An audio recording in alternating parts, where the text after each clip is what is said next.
everyone.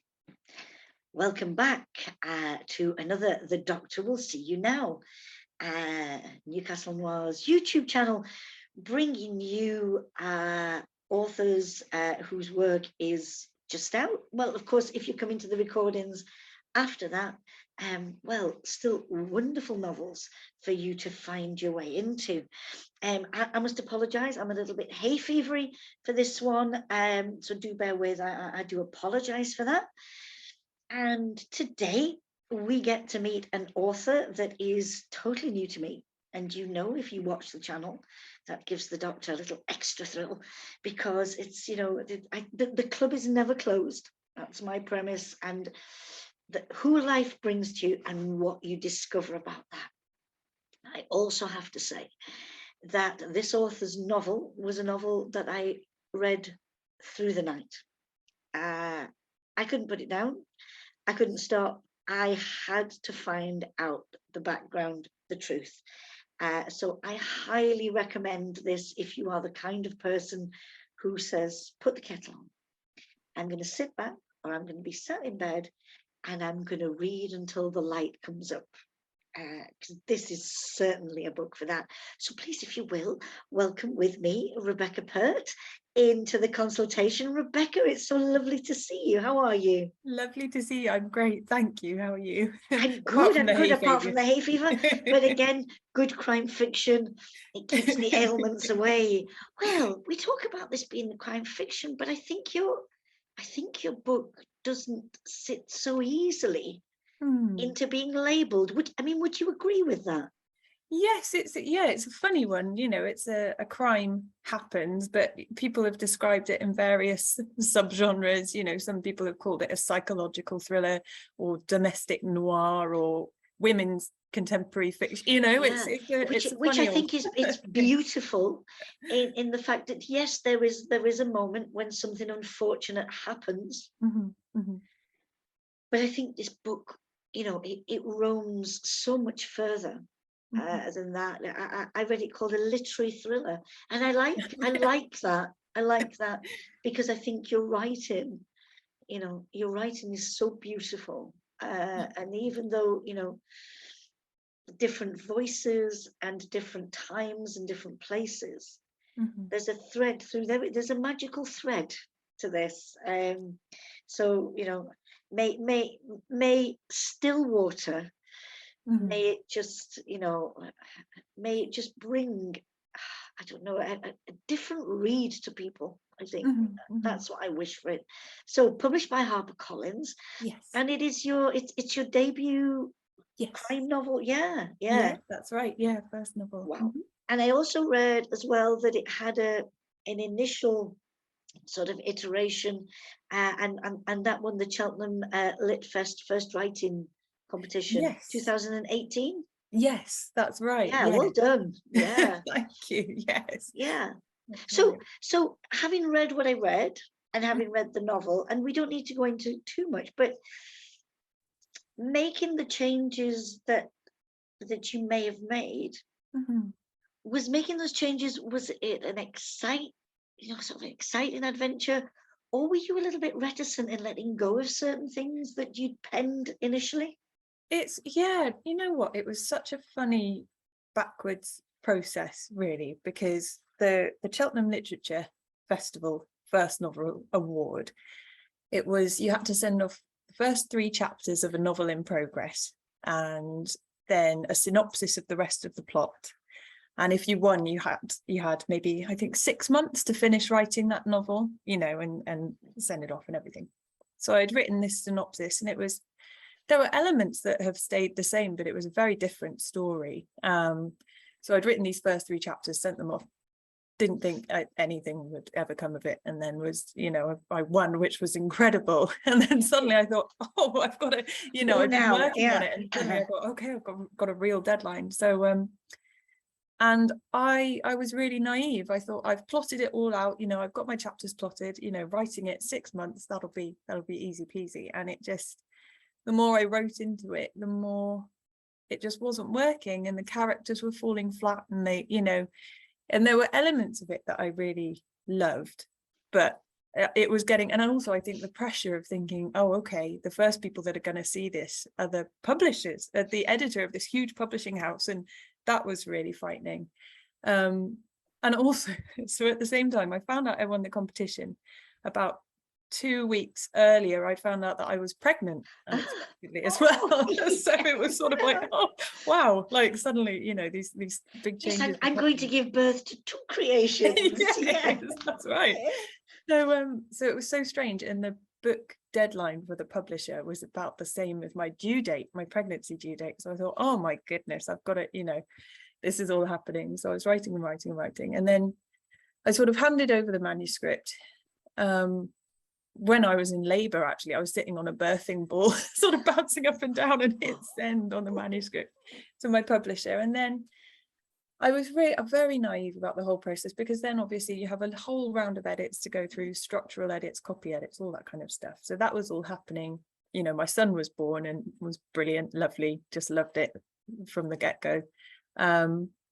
But then I was, you know, very sleep deprived with a newborn. Yes. You know, every time the baby went to sleep, I thought, oh, I better get working on some edits. But you know, but my brain was like cotton wool. I just couldn't focus. So it was, I began to really resent that story. And every time I started opening it, I thought, oh no. And funnily enough, I was beginning to think, what I really want to write about is about motherhood and pregnancy and all that kind of, all the things you think you worry about as a first-time mum, and you sort of lie awake at night thinking, what if this happens? What if this, you know? And in the end, I nearly gave up. I had an email written to the publishers saying, I'm so sorry, I just can't do this. I'll give back, you know, any prize money. I'm sorry for wasting everyone's time. But luckily, you know, my husband, mainly, he convinced me. He said, don't do that. Just, why don't you just start again and write what you want? And if they like it, great. If they don't like it, you haven't lost anything, it's fine. So I did, and I wrote Stillwater, what would turn into Stillwater, in about 2 weeks. I think it just suddenly all came out, you know, in this big, and it was like I'd been fighting this other story which just wasn't working, and suddenly it came out in a big rush, and luckily they liked it. They liked it, and here we are today. And I have to say, you know, thank you to your husband. I owe him big time. And how, you know, and thank you for sharing with us, you know, the journey of this novel. You know, it's because it wasn't what initially it was meant to be, and yet sometimes, you know, those changes, even though initially it's like, I can't do this. This isn't going to happen. It's not going to. And it does, like you said, you know, and there is a story to be told, and it flows, and it was all fermenting in the back of my head. I think it just needed me to, I think, have the courage to say, okay, I'll give up, you know, I'll start again. I'll just tear it right down and start again. And so. And I don't know if it's the spirit of the age at the moment, but a number of authors that I'm talking to, their books have this premise of family dynamic, parent-child, that kind of thing, and I'm really enjoying those explorations of, you know, how people relate to one another, what they are willing, you know, to accept, understand, and So here we are then, Stillwater in the wonderful form that we have it. And I'd like to start first by, we have dual setting and dual timeline. So let's start with the settings. Beautiful. And just to say, viewers, for anybody who is an avid Anne Cleeves fan, well, you get 2 locations for the price of 1 in this novel, between Shetland and Devon. It was so lovely to return to those places. It was great, but those choices for you, Rebecca, where did they come from? You know, because the British Isles, there's many a place. Why these 2? So I grew up in Devon, so you know, I kind of felt like it was bound to be set there in some ways, because that was the landscape that I grew up in and I knew really well. And Shetland actually came from, so my dad was in the RAF before I was born. By the time I was born, he'd left, but he worked all over the place. He was posted all over the place, and he was posted to Shetland, RAF Saxe Ward it was called, in 1979 to 1981. So all my family, they'd been living in in Bedford, in a really nice house. You know, they'd all settled in, and I think my mum was hoping that they'd be able to stay there for a while. Yeah. And then suddenly there was this posting up in Shetland, right on the top, and Unst, on the most northerly island, and so they went up there, and you know, it was completely different because they moved to this crumbling old croft, you know, in this place just hundreds of miles away from anyone, and you know, it was a big shock and a big change. But even though they'd lived all over, you know, they'd lived in Belgium, and they'd lived in France, and they'd lived in Australia and everything, Shetland was the place that really kind of captured their imagination. So when my siblings, because there's a big gap between myself and my older siblings, and when they all got together, it was Shetland they talk about, and oh, do you remember the croft, and do you remember this and that, and the cliffs? And it was a really evocative place that had obviously stuck with them. Yeah. And I remember family sort of slideshows, you know, they had all the old 35mm slides that they'd projected from their time in Shetland, and the pictures were just so beautiful and so quite eerie, some of them, you know, with these very dramatic landscapes and things. And so I was just always really fascinated with it, and always felt a bit envious of my siblings that they'd got to live there, you know, and seen the midnight sun and seen the Shetland ponies, and you know, experienced this really wild place. And by the time I was born, they'd, you know, settled in Devon. Yeah, and so I think it was maybe my way of sort of joining in a bit with my family. Because you write, you know, you write those moments in the book, because you know, have you spent time there? Have you been? So I only went in October 2020, so it was sort of after I was doing edits on the book, but and I'm really glad that I did go, because there's only so much you can get of a place through, you know, Google Street View, or through watching YouTube videos and stuff. So yeah, we went up on the ferry, and took our little boy and everything, and it was brilliant. It was really, I loved it. I thought, you know, maybe it'll be just bleak and barren because it's autumn, you know, and it's that you won't get the wildflowers or the puffins or everything, but it's such a unique place, and such a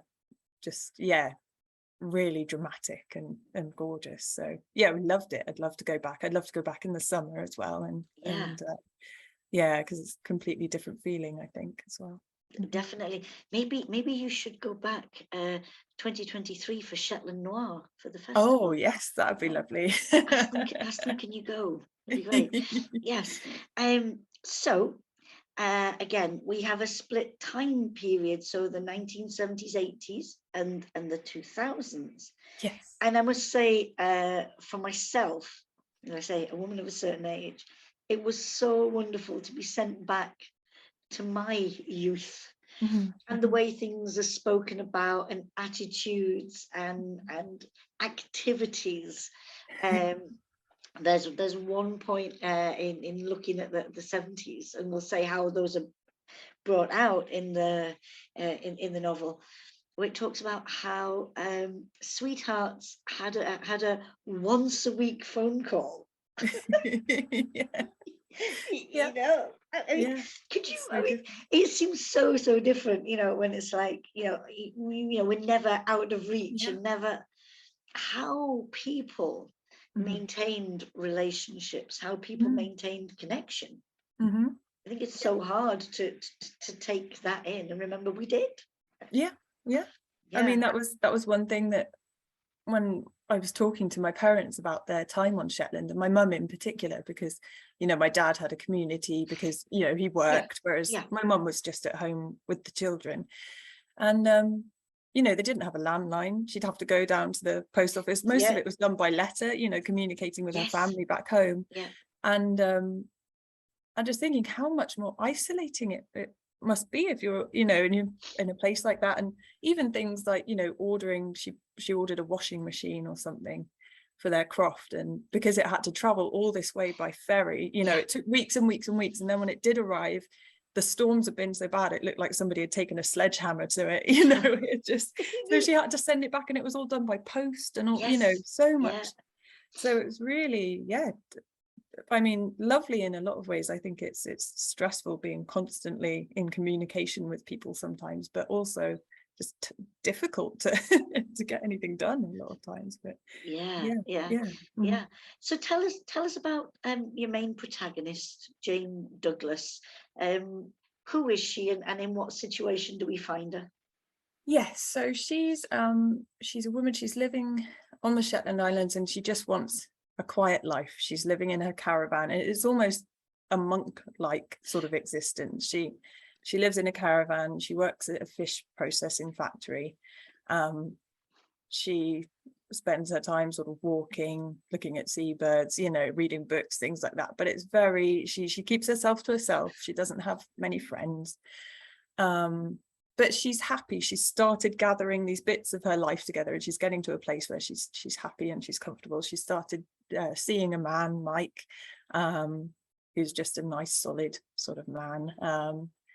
And then the body of her mother is discovered in Devon, where she grew up. Her mother had gone missing many years before, and suddenly this whole fragile kind of shelter she's built herself is sort of swept away, because all of this is coming back up, and it makes her confront who she is, where she's come from, why she's running away, why she's hiding from people. So yeah, it's like a hermit crab, I think. That's how I think of her. She's a hermit crab in a shell, and suddenly it gets ripped off her, and then she's very raw and vulnerable and exposed. And so as the body is discovered, you Yes. then take us on this journey of a real exploration of trauma. You know, and not just Jane's trauma, but in looking back, her mum's trauma. Yes. And I think you deal with things in such a gentle way, things that are extremely raw. You know, and I wondered, when you were writing, did you feel you had to check yourself in dealing with certain issues, so that, you know, for the reading public, you know, I know at the moment we're talking about trigger warnings and things, but I do think it's important that we approach the subjects that you approach, you know, in the novel. But did you write with an eye to being careful? Yes, yeah, absolutely. I think the last thing I wanted was to exploit these horrible topics, or, you know, the illnesses, you know, mental illness or postpartum depression, things like that. The last thing I wanted to do was exploit that for cheap thrills, or to make these characters bad people, you know. They're just villains, they're just, you know. And so I think also as well, it's not so much the fear of, oh, I might offend someone, so I've got to hold back, I've got to be careful. It was just doing your research and finding out as much as you can, and listening to people's real life experiences and real life stories, and realizing that, you know, people aren't monsters. They're not, you know, people go through experiences that shape them, and they have illnesses, and they have trauma that happens to them, so that you build a sort of really well-rounded character. And that's where the empathy kind of comes from. And so it's not so much as treating it with kid gloves, as thinking, oh, okay, but why did this happen to this person? And, you know, developing that kind of empathy. I mean, I love a regular straightforward goodies versus baddies tale, you know, but I think the book that I wanted to write wasn't like that. I think I wanted it to be very, very kind of human. And yes, yeah, that's it. And I also liked as well, again, coming back to that, you know, what 30 years difference can do in the way society views things. Yes. Tell us, explain to us how you bring the 1970s to life, so we get that understanding of Jane's mum, Sylvia. Yes, yeah. So I suppose just just an awful lot of research as well, and finding out. I mean, I don't know if it's because my older siblings grew up in that time period, so they're really nostalgic and they reminisce a lot, and a lot of my kind of cultural references growing up were from the 70s and things like that. So I've always had a real fondness for that time period. But yeah, just lots of talking to my family, talking to my mum, and saying, like, even things that took me a long time to research, like baby formula, like what baby formula was around back then, Yes. Yeah. like Yeah. because I know the brands we have now, but then, and also the maternity care, I was thinking about, when you gave birth to a baby, it's very different, Yeah. and my mum's experience of having her 4 children kind of changed so much between us. So I was lucky to have that, I could ask my mum quite easily. And yeah, the technological differences were, I had to remember constantly, and how that would affect, like you said, the Yes. once a week phone call, and how that would affect you psychologically, Yeah. being like, oh, I can't just ring them and check. I have to wait and wait and That, wait, that's that's right, because Jane's dad, Bobby, goes Yes. back to Shetland, does he Yeah. not? Mm-hmm. And because he's wanting to do the right thing, he's wanting to save money so that they can be together. Yes. But Sylvia has to wait. And Mm. again, we live in an age where everything seems so immediate. Yes, exactly. And I loved the way, as I say, the capture of those 2 time frames. Mm-hmm. And I mean, if it's okay to say, Jane's discovery of an understanding of her mum Mm-hmm. happens through finding diaries. Yeah. Yes. Yeah. And so your choice of that, why the diary, and why not finding out maybe from people back in Devon Yes. why Sylvia acted the way she did. I suppose the diaries is always, there's an immediacy to the voice, isn't it? So it's like a kind of a conversation, a dialogue with someone in the past. It's an immediate way of getting to them and hearing their voice. And initially she doesn't want to. She thinks, I don't want to hear her because she's a monster, and I don't want anything to do with her. It's almost like a ghost story, like a haunting, something's telling you something from the past. Yeah. But so yeah, she's frightened at first, like you would be, but yes, the diaries, I think that's something it's like my dad has always kept a diary every single day of his life, and it's not great big, it's not Samuel Pepys or anything, but and I feel that kind of recording is something that we've kind of lost now with smartphone. I don't, because I take lots of photos on my phone. I've got my calendar, I think, oh, why do I need another record? But it's a shame to lose the handwriting, like the handwriting. That's right. Really Or we send each other emails. Yes. And where do those emails go? Yeah. But and I know for in marking student work, Yeah. gone are the days where you could say, I know who this is because I recognize the handwriting. Yes. Anybody in Calibri font size 12, who are you? Which is good for anonymous marking. I get that. Of course, yeah. But again, you're coming back to what you were saying, that idea of how personal that is. Mm-hmm. And again, it's not secondhand either. It's not being told by neighbors or friends. Yes. She is hearing, the woman's voice who she totally misunderstood. Yes, that's it. And I suppose the diaries as well, when Sylvia was writing them, she never expected anyone to read them. So it's completely unfiltered. Her teenage hormones are running riot, and she's writing all this stuff about the love of her life and everything, and the celebrities she fancies. And it was a way of, I suppose, humanizing her again and saying, look, she was just a normal person, a normal teenage girl, same as any of them. Exactly. And I do love the way that psychological thriller drama, the notion of how the everyday, the ordinary, what lies beneath. It reminds me very much of the Norwegian author Karen Fossum, who writes the drama in the village, in the town, and I think it's something that captured me. You know, this Sylvia story, Jane's story, Hannah. How many people do we know? Well, we might not know that, you know, they carry these feelings or may have gone through similar things, but they're Exactly. people that we could know. Yes. Yeah. That's it. Exactly. Yeah. Now you mentioned Jane, you know, having met this man Mike, and I just want to say a huge thank you, right, for writing a male character within this setting who's just he's just phenomenal. I mean, he is such a positive, strong, supportive. I mean, he is a rock. He Yes. really Yeah. is. Absolutely. Did you take delight in creating a character like this?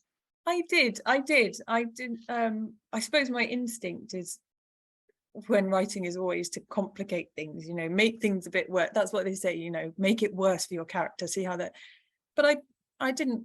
I sort of wrote a few iterations of Mike, and oh, could he be a bit nefarious? Could something be going on? But no, I wanted her to have him as, you know, just a good solid presence in her life, and someone that's just going to be supportive, and just, he's not a Lothario and he's not a ladies man, he's just, you know, nice, dependable, solid Mike. And And he, and then you I know, was worrying, I thought, oh, is he too uncomplicated? But no, I no. no, and he adores her, and he's just full again of good advice. And I thought it was a good move to make, because there was so much else going on Yes.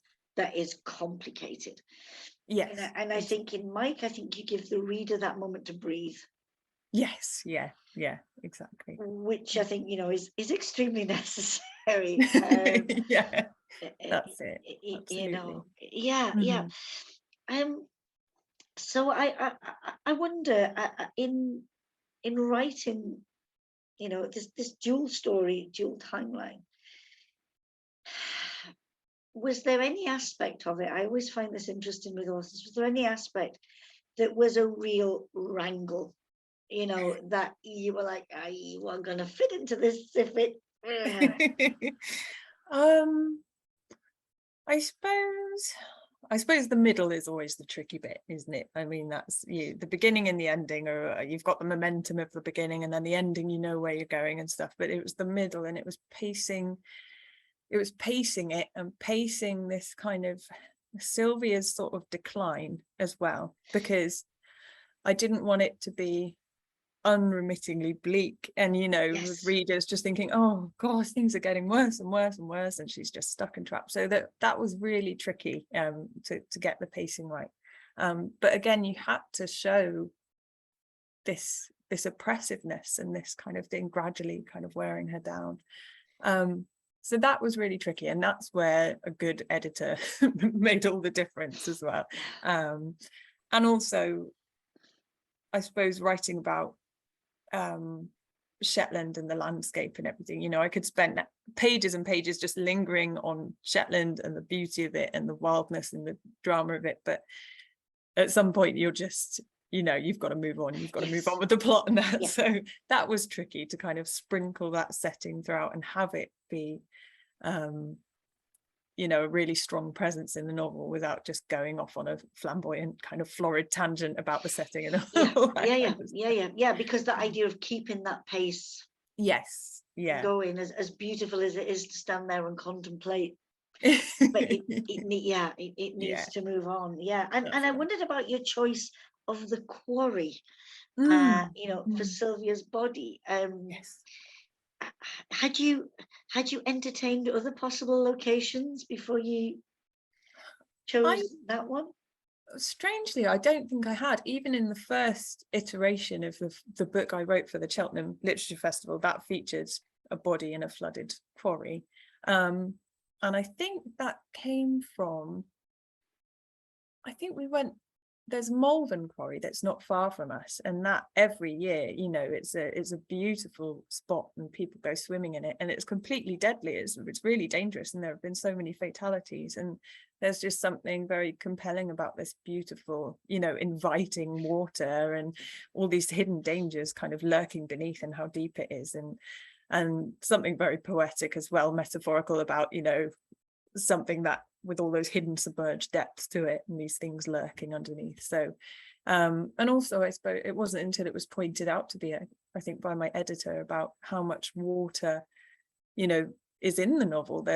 She came up with the title Still Water, because I'm rubbish with titles, I couldn't think of anything, but she said, you know, you've got the quarry, you've got the amniotic fluid, you've got the ice in the fish, you've got I mean, Shetland itself, you've got the North Sea on one side, the Atlantic on the other side, and they almost kind of touch fingers, and you're never more than, I think it's 3 miles from the sea wherever you are on Shetland. So oh yeah, it's very very watery, the book. So having, that's where it started, I guess, was the flooded quarry, and then the whole water theme kind of I'm just thinking, you know, that old saying, still waters run deep, and the depth of you know, of these two characters that, you know, that you take us into. That's it. I think it's wonderful. And another element that I was really struck by is the fact that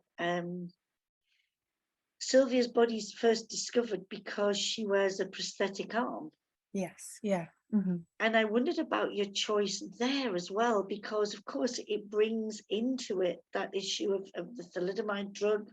Yes. And how that affected people's lives. Yes. You know, at that time, and what we didn't know. So you know, your decision to make it that, and not something else, whereby she was discovered, or something else in, you know, in her childhood and how that affected her. Yes, so that was something that's always been there as well. So growing up, I had a family friend who was one of the last children born with the thalidomide scandal, and had the prosthetic arm, so had the same disability that Sylvia has, or same limb difference. She wouldn't have called it a disability because she got along absolutely fine.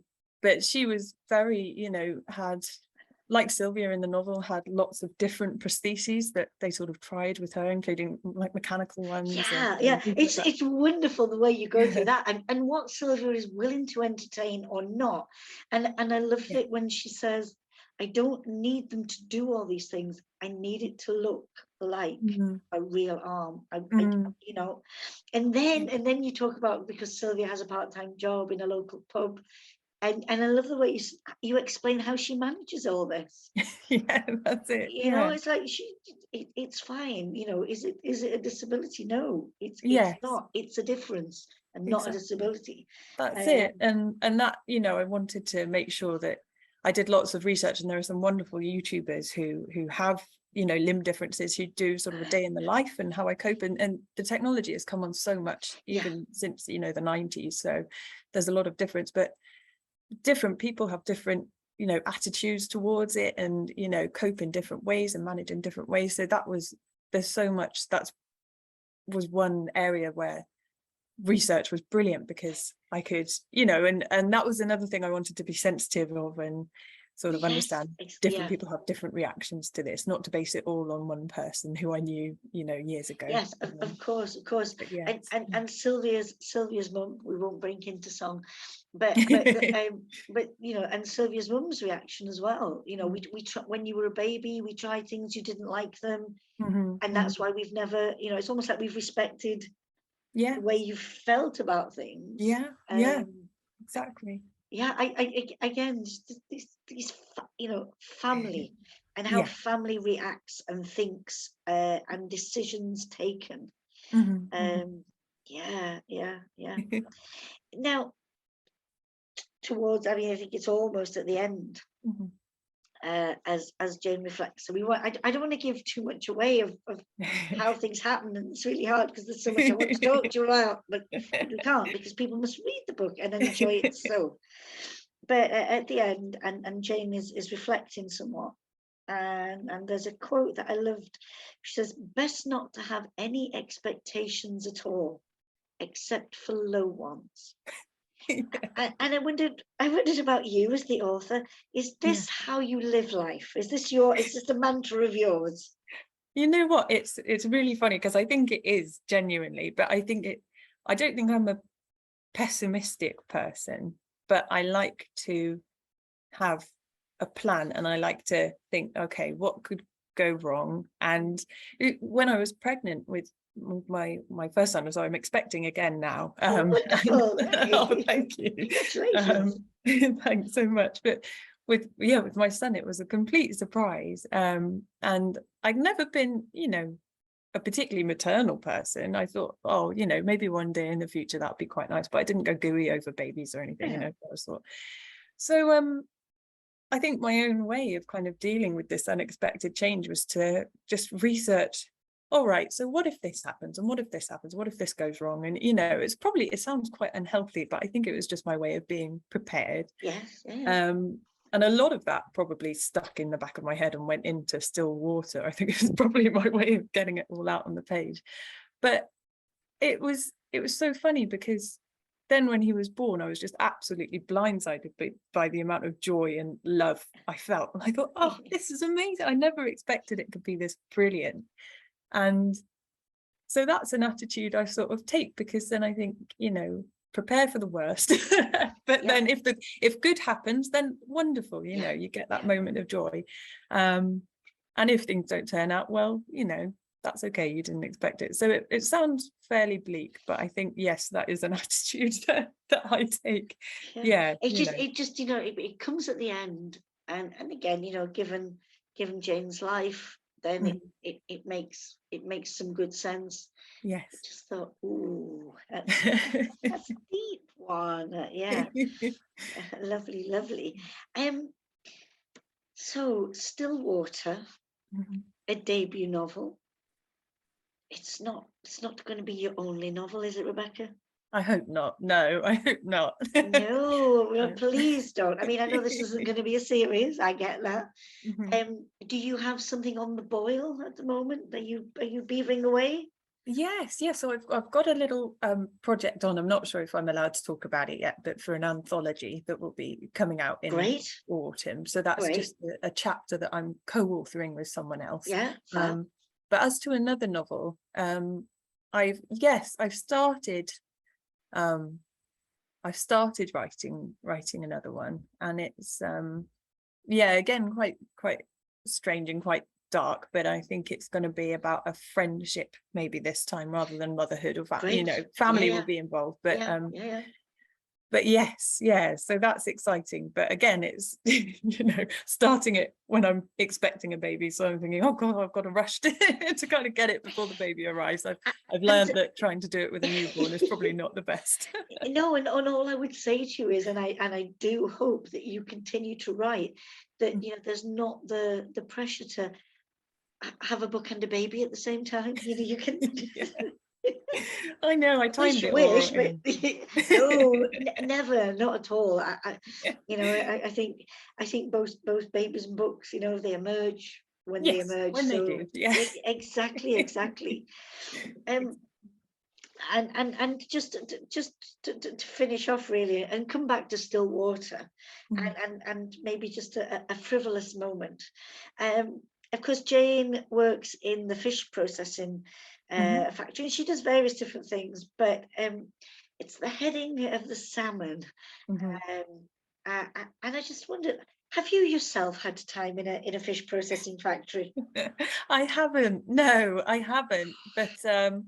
But I've watched a lot of YouTube videos of fish processing lines and Alaskan canneries and all this kind of stuff, and they're just such a it's such a brutal work environment, and very gory and grisly and just, but brilliant.